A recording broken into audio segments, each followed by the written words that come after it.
Welcome back, my name's Steve and thank you for joining me on my photography journey. Today I want to talk about something which is an essential tool in your photography arsenal. Just think how much time you spend carrying your phone around, taking pictures, scrolling through social media and just constantly using it. It's something that is always there with you and something that's always accessible. So why not make the most of it?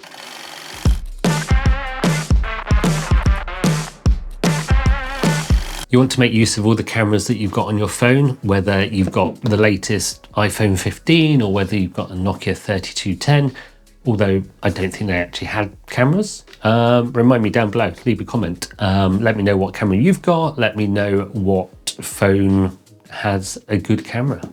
But anyway, slightly distracted there. So whatever phone you've got, you want to take the best pictures possible. And this is where an app like Adobe Lightroom for mobile comes in. This is something that you can easily download from the App Store. It's free. So let's do that now. So let's go into the App Store and we want to find, so we'll just search for Lightroom in the App Store. It's free. They do offer in-app purchases, but let's just download this for now. Let's install that. So if you've got a Adobe Creative Cloud account subscription already that you use with Lightroom, then this is all included. So everything that you see on here will be included in that. But we also want to have a look at what's offered for free. And to be honest, I think most of it is for free. So it gives you a little tutorial to begin with of welcome to Lightroom, this is what you can do. So we'll skip that for now. So I've got a Lightroom account, I've got an Adobe subscription, but what I'll do for now is just continue with Apple and just use this so that we can have a look at what you get without any subscriptions. So let's log in. So I've now logged in with a different email address to my Lightroom subscription. So this basically is empty and there's no subscription associated with it. So everything on here is now the free version. So I don't want to try a trial. I'm not going to let it have access to my pictures for the moment. So what we can do now is we can take a picture using the Lightroom app. So if we go into the camera icon in the bottom, it'll ask if we can use the camera. Yes, we can. And then there we go. So we now have this. So let's take a picture of my color checker chart. Something nice and straightforward, nothing too exciting. There we go. So as you can see, we've got different options on our camera. We've got it set to auto at the moment, but we can also change it to professional. And what this means is that we now have control over things like our exposure. We can slide that up and down. We've got our shutter speed, our ISO, white balance, and everything like that. We've got our focus and everything like that in there. Up at the top, we've got our file format where we can save it as either a DNG, which is a RAW file, or a JPEG.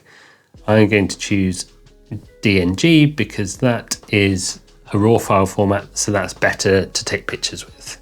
You've got more options for editing it afterwards with that. So there we go. So I'm using my iPhone camera. I've got lots of cameras on there to take different pictures.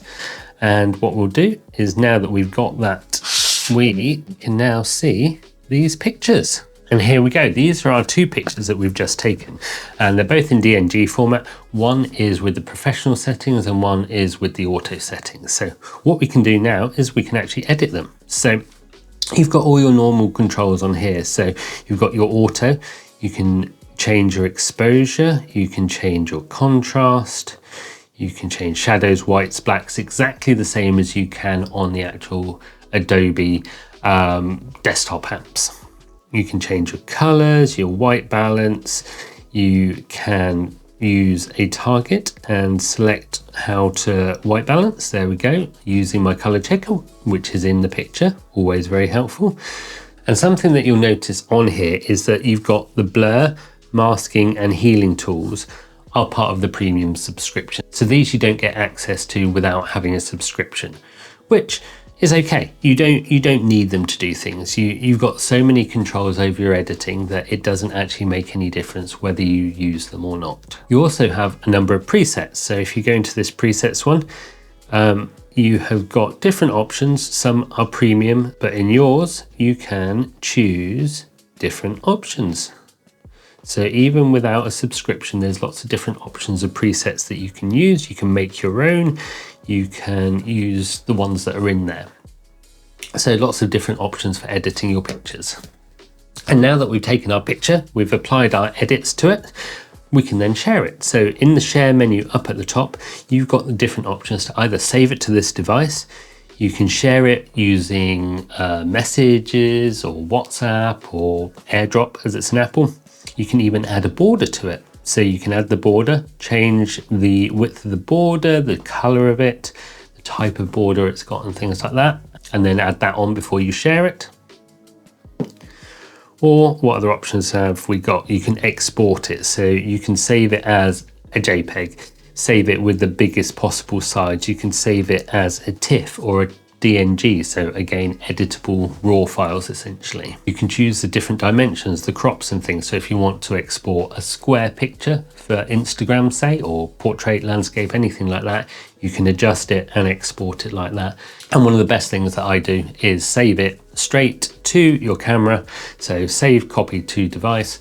Once it's on your device, it's then easy to upload to Instagram. So that's the easiest way to share it with the whole world. So it's not a bad app really, is it? Considering it's free and you get all these different functions. If you've already got that Lightroom subscription, then you get access to all the premium ones, the ones that I couldn't show you today. But with those, it's the same as on the desktop version. So look back at the different tutorials I've made on Lightroom and Lightroom Classic, and you'll pick up the tips and tricks. It's exactly the same, but obviously a bit smaller screen when you're using it on your phone. But it's more convenient because how often are you sat down waiting for something or stood in a queue and you want to scroll through social media on your phone? Why don't you just edit a picture? You've already taken lots of pictures on your phone, import them into Lightroom, and then you can just edit away while you're stood waiting for something, pass that time productively rather than just scrolling through social media, looking at other people's artwork, create your own. So if you want to use the app, download it, try it out, tag me in any pictures that you make using it, and leave a comment down below to say how you got on with it. Other than that, thank you for watching. Have a great week, and I will see you again next week on my photography journey.